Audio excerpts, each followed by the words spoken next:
Salam kasih, salam jumpa kembali dengan kami Majelis Gereja HKBP Parung Panjang. Saudara yang terkasih dalam Yesus Kristus, ada 3 hal yang akan dihadapi oleh seseorang dalam hidupnya. Yang pertama adalah ilmu, wawasan yang dia peroleh selama hidup ini. Yang kedua adalah yang namanya iman, mempercayai akan segala sesuatu berdasar keyakinannya dengan Tuhan.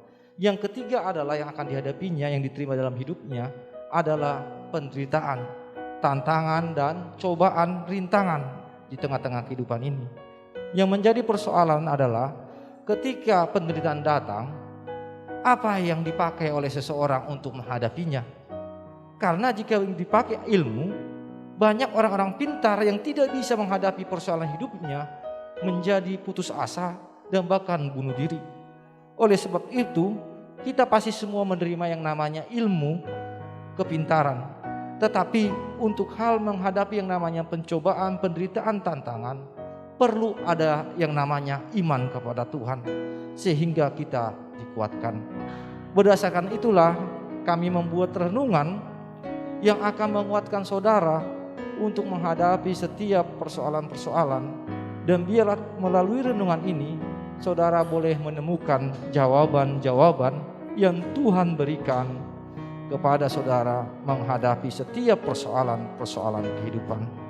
Selamat menikmati renungan yang disampaikan oleh majelis gereja ini, dan biar renungan ini menjadi berkat bagi kita, bagi gereja kita juga. Amin.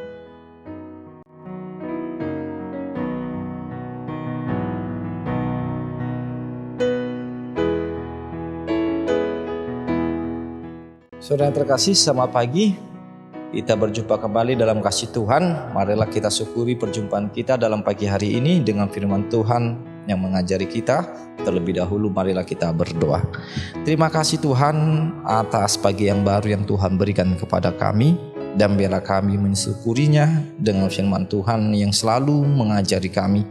Berfirmanlah Tuhan, kami telah siap sedia untuk mendengar. Amin.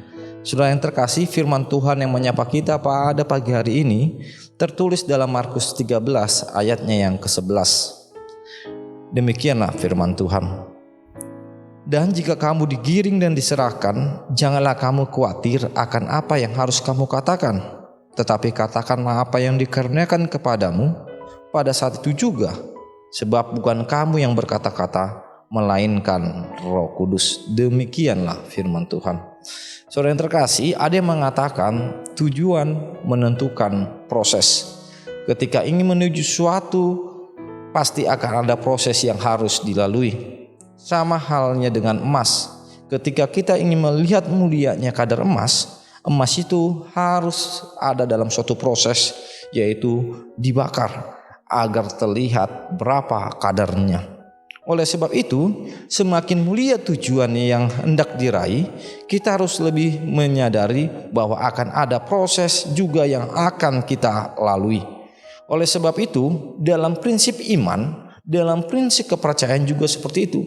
Ketika kita mempunyai suatu tujuan yang ingin kita capai, atau kemuliaan yang ingin kita dapat dari Tuhan, berarti akan ada yang namanya proses yang harus dilalui. Dalam nats ini dikatakan bagaimana orang percaya akan digiring, diserahkan, bahkan diadili, dan bahkan diminta untuk bersaksi, merupakan suatu proses-proses yang harus dilalui dengan satu tujuan, agar kemuliaan Tuhan tetap ada di tengah-tengah kehidupan orang percaya.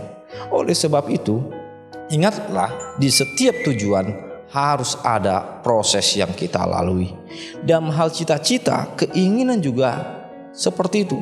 Ketika kita menginginkan suatu cita-cita, menginginkan suatu keinginan di tengah-tengah kehidupan kita, ingatlah pasti ada proses yang harus kita lalui, dan harus kita jalani setiap proses-proses yang datang di dalam keinginan-keinginan kita itu. Oleh sebab itu, dalam firman Tuhan saat ini, jalanilah proses yang harus kita lalui, baik itu dalam suka maupun duka, sehingga terlihatlah setiap proses-proses itu menuju suatu tujuan-tujuan yang mulia dan yang baik.